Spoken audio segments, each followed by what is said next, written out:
Je vous donne la parole, vous commencez à dire, bon, finalement, c'est souvent, le mal vient souvent de la tête.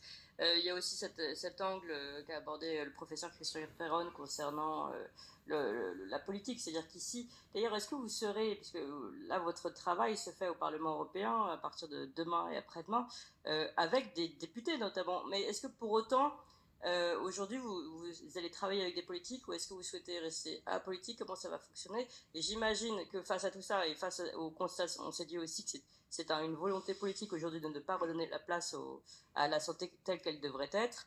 Vous êtes censé être, vous, j'imagine, un instrument, un projet travaillé dont pourront s'emparer les politiques qui le souhaitent le jour où on aura ces politiques. Oui, Fouché. Voilà. Tout ce qu'on fait depuis 5 ans est politique. Il ne faut pas se leurrer. On vient intervenir dans la vie de la cité. Mais on a toujours essayé d'être apartisan. C'est très difficile parce que les médias de grand chemin essaient de vous mettre une étiquette d'emblée. Vous êtes d'extrême droite, vous êtes d'extrême gauche, vous êtes ci ou ça, pour essayer de polariser le débat. Ouais. La question de la santé est quelque chose qui peut nous réunir. C'est quelque chose où on peut se retrouver conscience les uns dans les autres. Évidemment, il faut mélanger les savoirs anciens, les sagesses traditionnelles médicales et la science moderne, les opportunités de la technique digitale et les vieux savoir-faire. Je pense qu'on est tous d'accord pour ça. Évidemment, il faut assainir les institutions et couper les têtes de ceux qui sont corrompus jusqu'à l'os par Big Pharma et Big Data. Évidemment, il faut prioriser certaines choses qui sont le quotidien des gens, c'est-à-dire toutes ces maladies chroniques dont on souffre, les polymalphoutoses, etc., le cancer, sont des sujets très importants. Vous savez que sur le dernier plan quinquennal, il y a eu, je crois, 500 ou 600 millions pour le cancer, quand il y a eu 54 milliards pour les vaccinations anti-Covid. Vous avez un défaut d'attribution de moyens en termes de hiérarchie des nécessités qui est manifeste. Les choses sont faites à l'envers, quoi. L'ancienne ministre, Yel de la Santé, est maintenant ministre des Armées.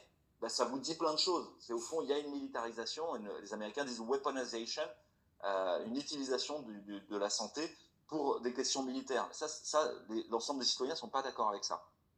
Donc sur cette question politique, aujourd'hui, MEA est proposé au Parlement européen pour son lancement par un député de droite, on va dire conservatrice, qui est Gerald Hauser, et par le champ des patriotes. Mais moi, mon espoir, c'est qu'on ne reste pas cantonné à l'extrême droite européenne et qu'au contraire, ce soit l'occasion d'une réconciliation avec tout plein d'autres politiciens. Donc, ouais, MEA va essayer de rester apartisan, et pour autant, ce qu'on constate, c'est que pour le moment, c'est plutôt des individus dans les appareils de parti qui acceptent d'ouvrir le dialogue. On a vu que c'était Michel Rivasi pour Europe Écologie Les Verts, et que Europe Écologie Les Verts était complètement défaillant sur ce sujet. On a vu que c'était Virginie Joron pour le RN, mais le RN est complètement défaillant sur sa politique salariale, sa politique de santé et en général sa politique européenne. Donc à chaque fois, on voit que ce sont plutôt des individus qui nous aident. Pareil pour Laurence Muller-Brown et les Républicains. Les Républicains n'ont pas de projet de santé globalement. Ouais. Ils suivent le vent. Mais Laurence Muller-Brown, elle, a fait des réunions au Sénat où elle essayait d'ouvrir la discussion. Tout à fait. Donc, ce que je crois, c'est qu'on va avoir petit à petit des gens qui acceptent de sortir de leur appareil institutionnel corrompu, eux aussi, et de dire le plus important, c'est la santé. Et si vous vous souvenez, Kennedy Jr. Fait partie des démocrates, ouais. Mais il est dans l'administration. Il a rejoint, exactement. D'ailleurs, ouais. Ça a créé beaucoup de problèmes, beaucoup de tensions, mais il l'a fait. Et je me rappelle très bien de son discours, magnifique discours. C'était au cours de l'été, je crois que c'était en août, quand il a décidé justement de rejoindre Donald Trump, alors qu'il était lui-même en campagne présidentielle.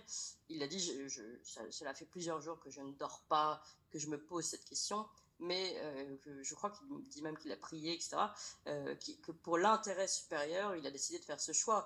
Je trouve en effet que c'était très beau, très responsable de